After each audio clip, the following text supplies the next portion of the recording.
Hola, ¿qué tal, amigos?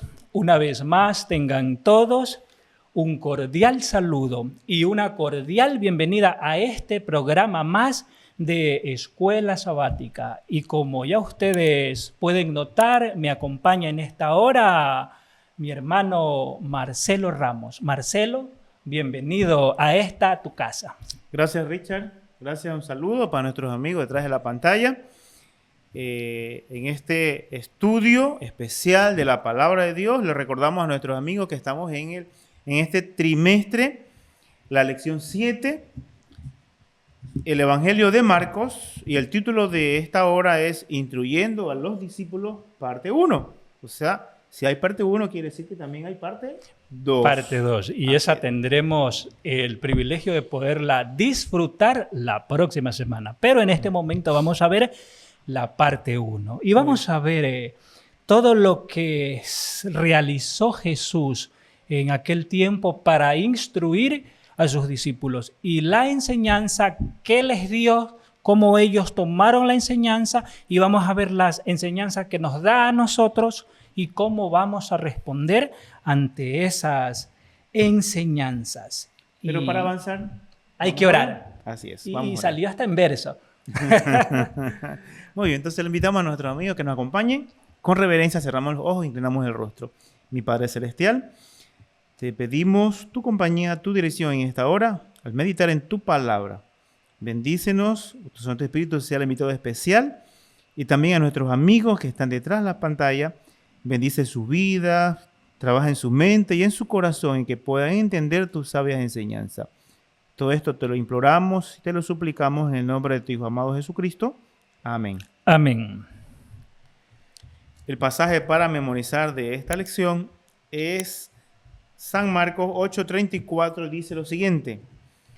Luego Jesús llamó a la gente y a sus discípulos y les dijo, si alguno quiere venir en pos de mí, niéguese a sí mismo, tome su cruz y síganme. Aquí vemos enseñanzas muy interesantes y más adelante vamos a ver a qué se refiere este texto. Y ahorita vamos a la primera parte de la lección de esta hora, que tiene que ver con viendo claramente. Sabes que por alguna razón nosotros necesitamos esto.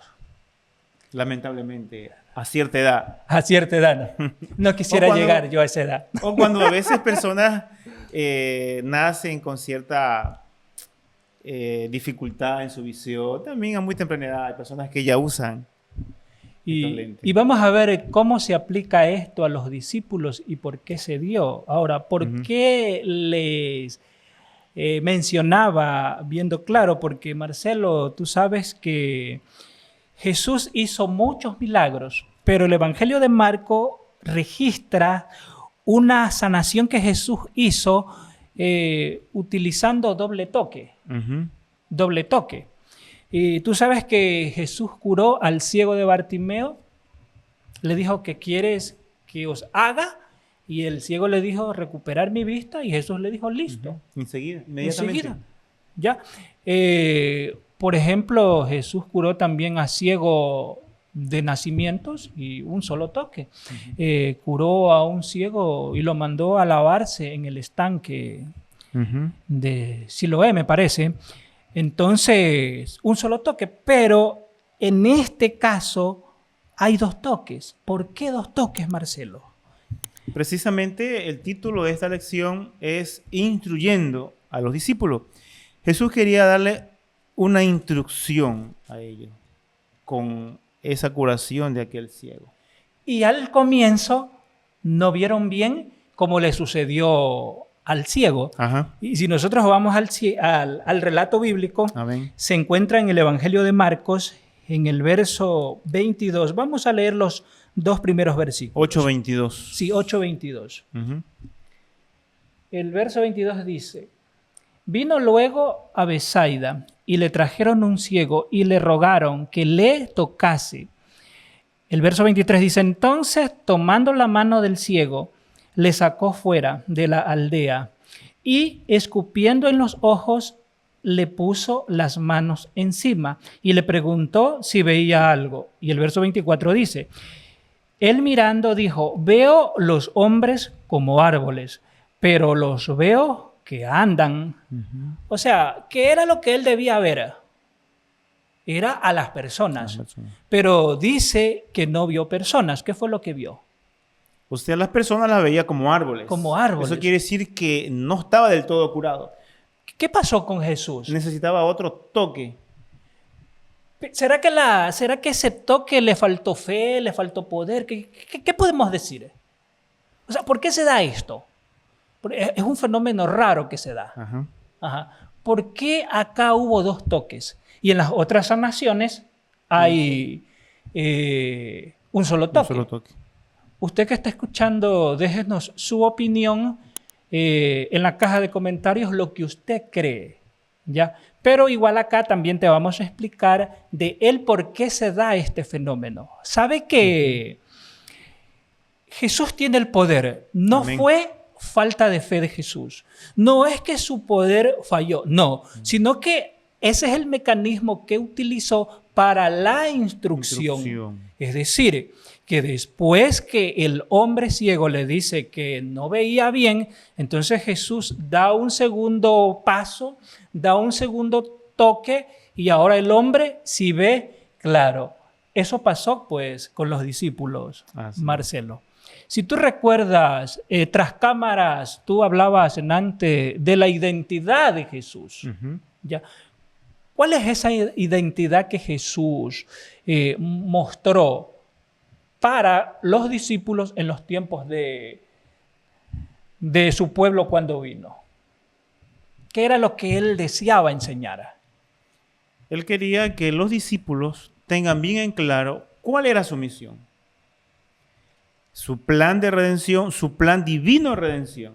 Entonces, los discípulos aún no tenían claro, porque ellos creían que Jesús venía a gobernar aquí esta tierra.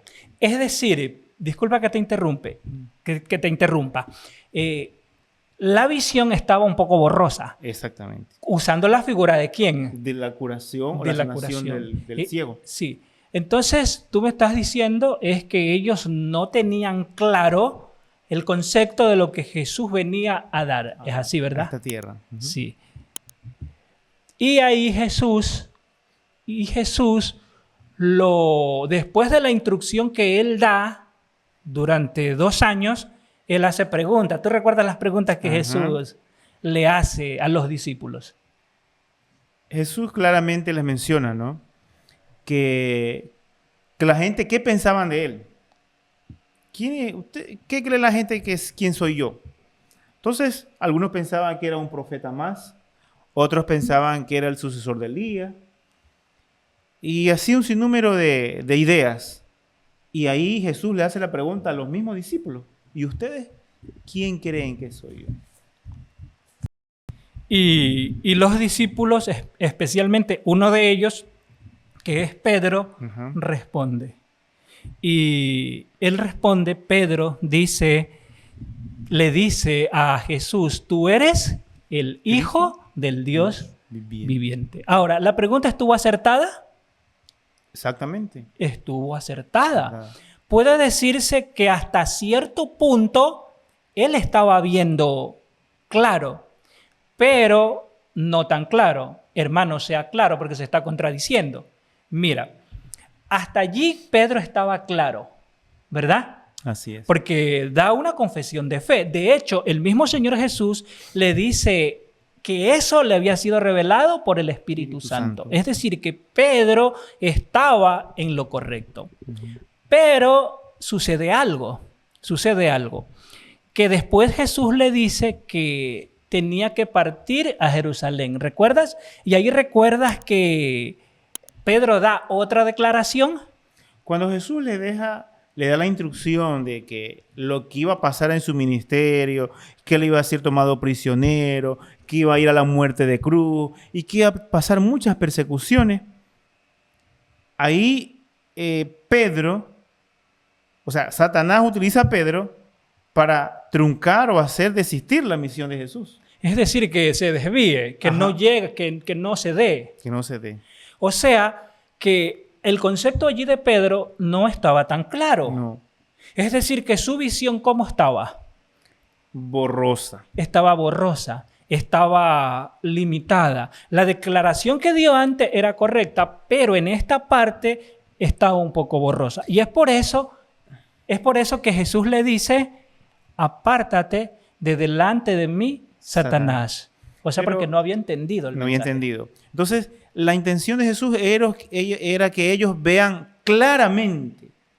Por eso el título, de la domingo, ¿no? Viendo claramente. Querían, así como quiere que tú y yo veamos claramente la misión de Jesús, lo que Dios quiere que hagamos en estos tiempos, es por eso la existencia de esta página, de este canal, ¿sí o no? Claro. Redención, la esperanza para tu vida, para llegar a muchas personas, para que se preparen para el regreso de Jesucristo.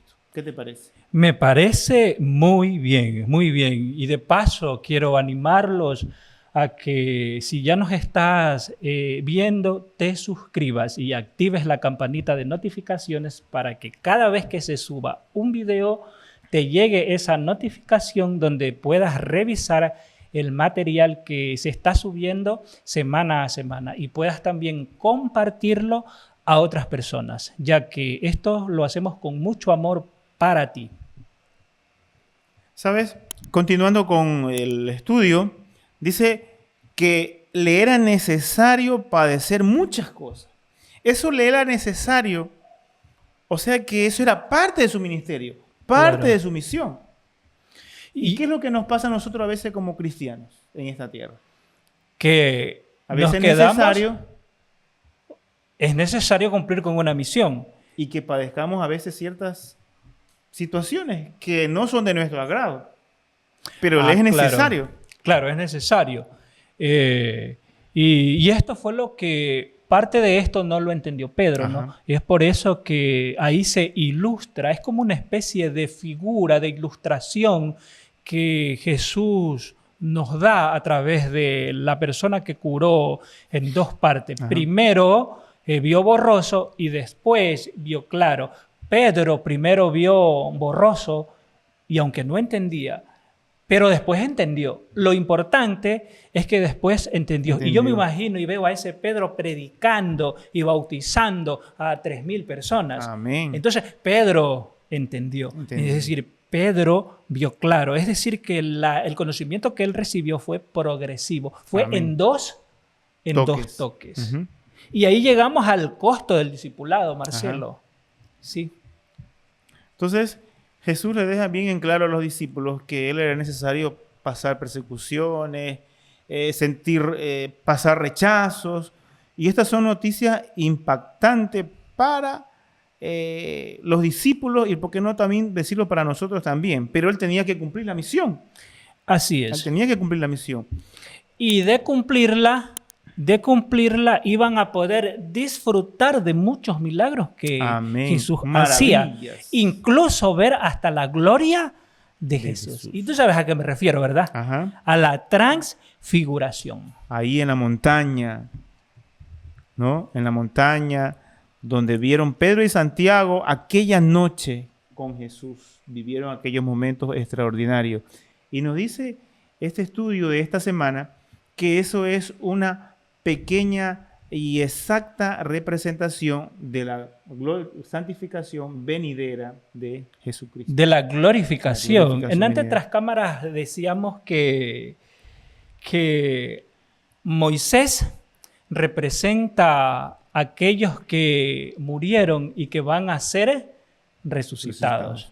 Y Elías, aquellos que estén vivos, que no conocerán muerte. Que no conocerán muerte cuando Cristo venga.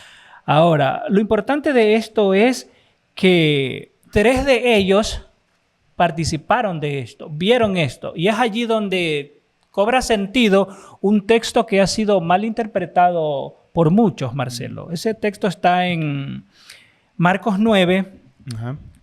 Si leemos el verso 1 dice, mira lo que dice. Déjame ponerme los lentes también para ver claro. Eso. Porque eso es lo que estamos estudiando, ¿no? Así es. Ya, dice el verso 1, dice del capítulo 9 de Marcos, dice, también les dijo, de cierto os digo que hay algunos de los que están aquí que no gustarán la muerte hasta que haya venido el reino de Dios, venido con poder. Entonces, mira, ¿qué es lo que hace mucha gente? Dice, no, es que aquí Jesús está hablando de la segunda venida. Y esta generación ya murió.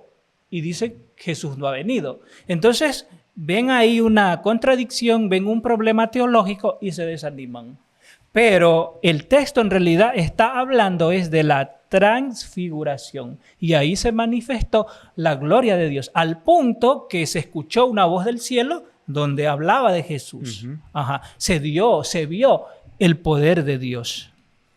Y sabes que en esta parte del costo del discipulado también podemos resaltar que Jesús no solo explica el costo del discipulado, lo que es ser un discípulo, ser hijo de Dios, un predicador, cumplir la misión y lo que es necesario padecer en esta tierra. Pero también él habla o nos menciona de la gran recompensa que habrá al final de aquellos fieles hijos de Dios que cumplen la misión, que aceptaron o escucharon, obedecieron la instrucción que Dios quiere darnos día a día.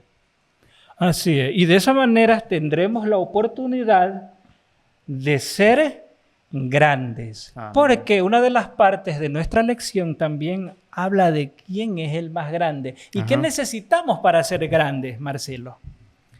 Bueno, según el estudio de esta lección, nos habla de si queremos ser el mayor o el más grande, tenemos que ser el más humilde, el más pequeño en realidad. El más pequeño. Tenemos que, en lugar de querer que nos sirva, tenemos que servir.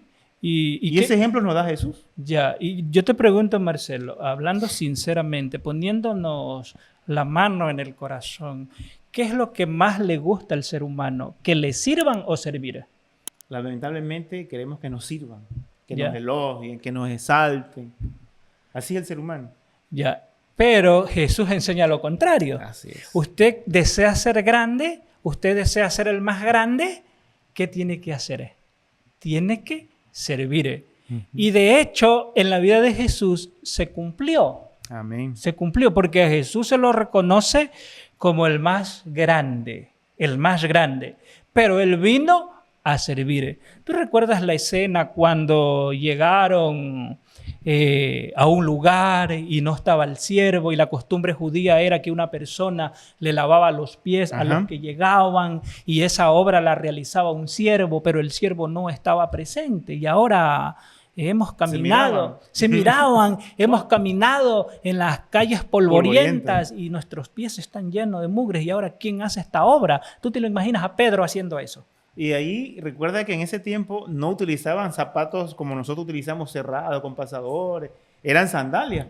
O sea, los pies estaban expuestos al polvo. No había calles asfaltadas como hay ahora. Entonces, era de verdad que tenían que lavarlo. Claro. ¿Y quién hizo esa obra? Jesús.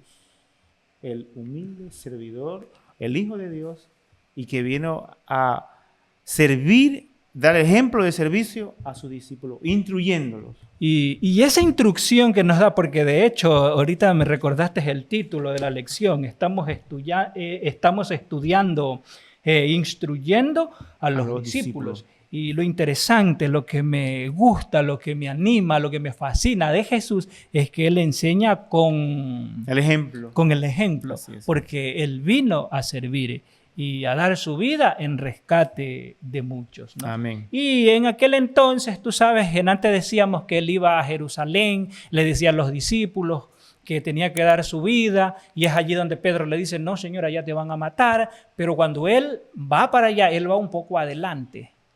Ya, los discípulos van rezagados. Y los discípulos llevaban una conversación aparte, pero Jesús los estaba escuchando. Y cuando se dio la oportunidad, les preguntó, bueno, ¿y qué pláticas son esas? ¿Y sabes qué pláticas eran? Ellos estaban discutiendo quién iba a ser... la mano derecha, podemos decir. Sí, el más grande. El más grande. El más grande.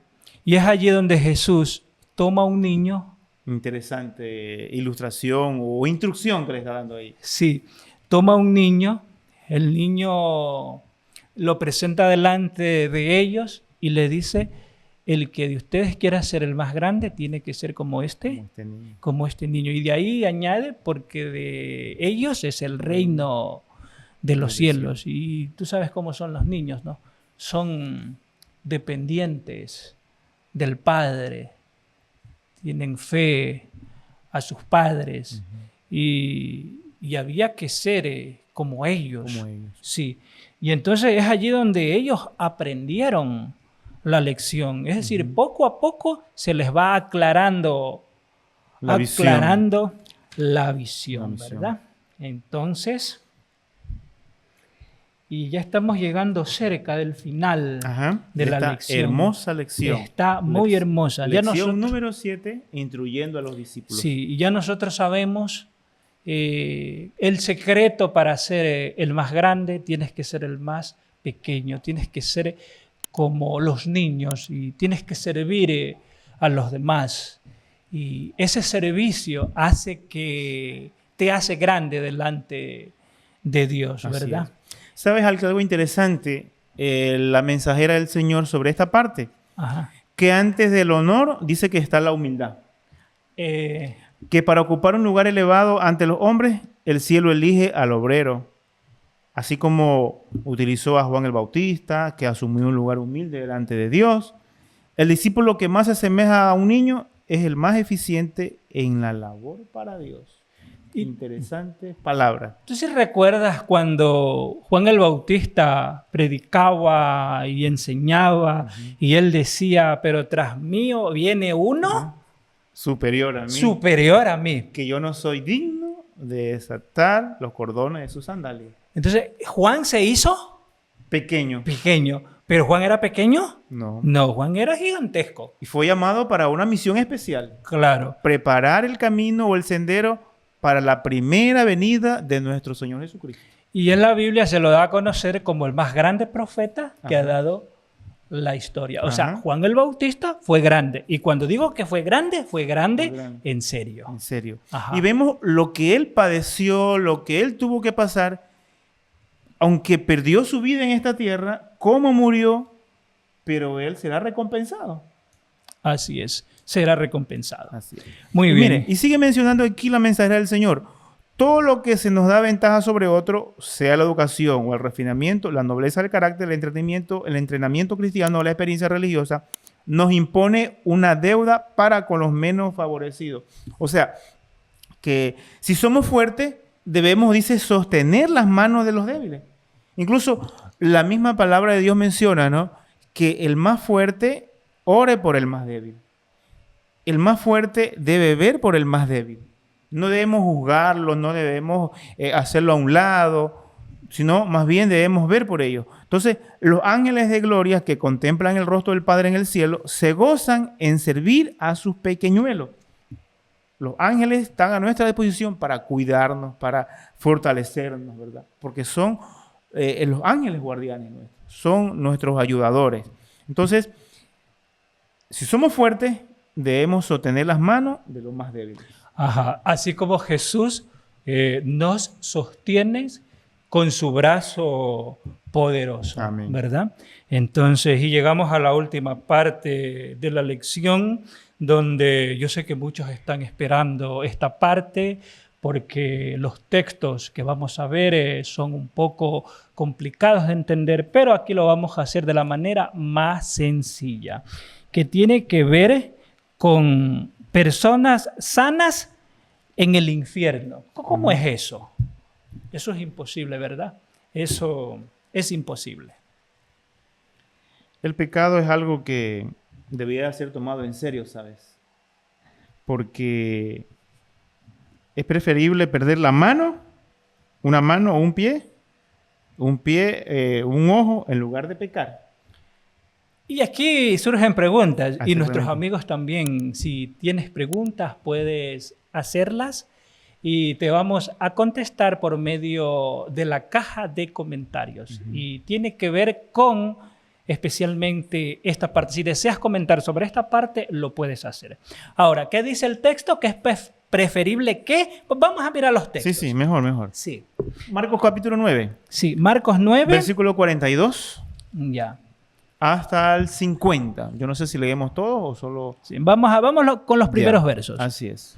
Dice, cualquiera que haga tropezar a uno de estos pequeñitos que cree en mí, mejor le fuera que se le atase una piedra de molino en el cuello y se le arrojase al mar. Ojo con esto. Esto es duro, pero vamos a ver de qué se trata. Vamos al siguiente versículo. Así es. Si tu ojo te es ocasión de caer... Perdón, si tu mano te fuere ocasión de caer, córtala, porque mejor te es entrar en la vida manco que teniendo dos manos e ir al infierno, al fuego que no puede ser apagado, donde el gusano de ellos no muere y el fuego nunca se apaga. Y luego el verso continúa, dice, si tu pie te fuere ocasión de caer, córtalo, mejor te es entrar en la vida cojo que teniendo dos pies y ser echado en el infierno, al fuego que no puede ser apagado. Mira, aquí hay algo, aquí surgen las preguntas. ¿Cuál es la instrucción aquí? ¿Cuál es la instrucción aquí? ¿Una persona va a entrar al reino de los cielos manco? Interesante pregunta. Porque, ¿qué dice aquí? Si tu mano te es ocasión de caer, dice, córtala, porque mejor te es entrar al reino de los cielos manco que al infierno con las dos manos. Entonces, ¿el texto está diciendo que vamos a entrar al cielo mancos? ¿Eso es lo que está diciendo el texto? No. No. Porque siempre se ha enseñado de que cuando Cristo venga en las nubes de los cielos, si estamos vivos, este cuerpo mortal será revestido de inmortalidad. Y aquel que se encuentra en el sepulcro será resucitado. Y no va a ser resucitado manco. No, va a ser resucitado ya restaurado. Entonces, ¿qué lugar tiene este texto en la Escritura? O sea, ¿cómo es esto? Esto es instrucción. Lo primero que necesitamos entender es que la palabra infierno no es una palabra que está en la Biblia. Hermano, pero usted la acaba de leer, ahí dice infierno. No. Insisto, la palabra infierno no está en la Biblia. El término infierno fue añadido por los traductores posterior a la Escritura. Primero debemos saber eso. O sea, ahí está la instrucción. Interesante explicación. Sí. Por ejemplo, cuando esto lo escribe Marcos, lo registra Marcos, pero el relato lo está dando Jesús. Pero Marcos no usó la palabra infierno. No usó la palabra infierno. La palabra que utiliza Marcos es Gehenna. Esa palabra sí existe, Gehenna, pero no la palabra infierno. Como ya dije antes, la palabra infierno fue añadida posterior a la Escritura. Por tal razón, ahí se viene abajo la argumentación, que es una especie de ilustración que Jesús utiliza para dar una instrucción. Es una especie de parábola que él utiliza para enseñar. Entonces, partiendo por ahí. Ahora, cuando hablamos del fuego que nunca se apaga, el fuego nunca se apaga, hablemos del fuego de Dios. ¿Tú recuerdas el fuego, leyendo la Escritura, claro, que cayó sobre Sodoma y Gomorra? Fue fuego eterno. Y es un fuego que no se apaga. Yo te pregunto, Marcelo, ¿ese fuego se apagó o no se apagó? Se apagó. El fuego se apagó. Entonces, ¿pero a qué se está refiriendo cuando dice que el fuego no se apaga? El fuego no se apaga mientras consume lo que debe consumir. Así es. Sí. Entonces, también se aplica el gusano que nunca muere. Esto es un sinónimo de corrupción. El gusano que no muere es la corrupción. La corrupción no puede ser santificada. La corrupción es corrupción. ¿Ya? O me alejo de la corrupción o seré destruido con la corrupción. ¿Ya? Y si hablamos de gusanos, si hablamos de un gusano literal, el gusano no muere mientras consume lo que lo que está comiendo. Lo que está devorando, lo que Devorando, está comiendo. devorando, Ahora, sí. en el relato bíblico aparece la palabra nunca se apaga. En los textos originales, dígase griegos, no aparece la palabra nunca. Hay una serie de palabras que fueron añadidas y que necesitamos tenerlas en cuenta para comprender bien el relato. Así Ahora, pero solo entendiendo lo que se dijo al comienzo, porque el texto da a entender, ¿no? Que si mi mano me es ocasión de caer, córtala. No es un corte literal, pero vamos a suponer que es verdad. Vamos a suponer que es real. Yo corto mi mano porque me es ocasión de caer y me voy al cielo manco. El problema es que en el cielo no van a haber mancos, porque vamos a ser restaurados. ¿Sí te das cuenta cómo tienen lógica los textos bíblicos? Ajá. Entonces, ¿qué pasa? Que cuando estos textos son mal interpretados, Ahí es el problema. surgen doctrinas erradas. Y tú sabes que hay doctrinas erradas del tormento eterno, de personas que están en tormentos y que están allí. Y que van a arder eterno por la eternidad. Correcto. Como que si Dios se gozara del sufrimiento de las personas. Y eso no es así. Eso no es así. Entonces hay que comprender bien las Escrituras. Y de hecho está bien puesto el título, ¿no? Instrucción. Hasta el día de hoy nosotros recibimos instrucciones en cuanto a lo que Jesús nos plantea para salvarnos y en cuanto también a la Escritura. Entonces, esto queda claro. Amén. Esto queda claro. Las personas no van a ir manco al reino de los cielos, sino que esto es una especie de figura, es una especie de ilustración que es para dar una enseñanza. Marcelo, así es. Llegamos al final de la lección. ¿Qué tal te pareció esta lección? Muy interesante, esperando que hayamos sido instruidos, así como los discípulos, y ya no ver borrosamente, sino claramente con esta instrucción, y más aún con la explicación que tú nos mencionaste en esta parte de personas sanas en el infierno. Si usted es alguien que cree que existe un lugar de tormentos y que las personas van a ser atormentadas por la eternidad, déjeme decirle que su mirada está borrosa. Necesita el toque de Dios para ver clarito. Claramente. Si usted desea ver clarito, coméntenos ahí en la caja de comentarios, quiero ver clarito, y te vamos a leer. Amén. Amén. Y como dije antes, ¿no?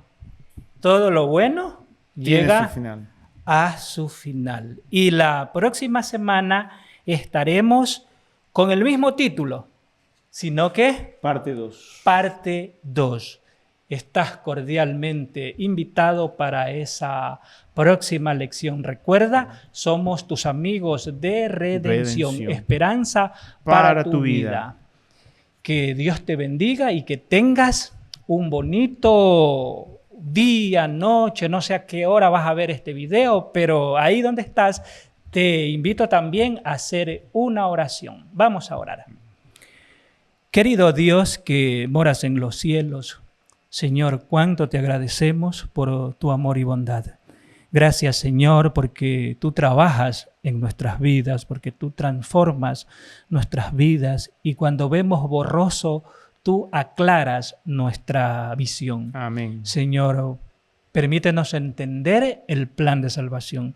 Permítenos entender el plan de redención, que lo único que tú deseas es salvarnos. Señor, te pido también de una manera especial una bendición grande a nuestros amigos que nos han acompañado detrás de cámara.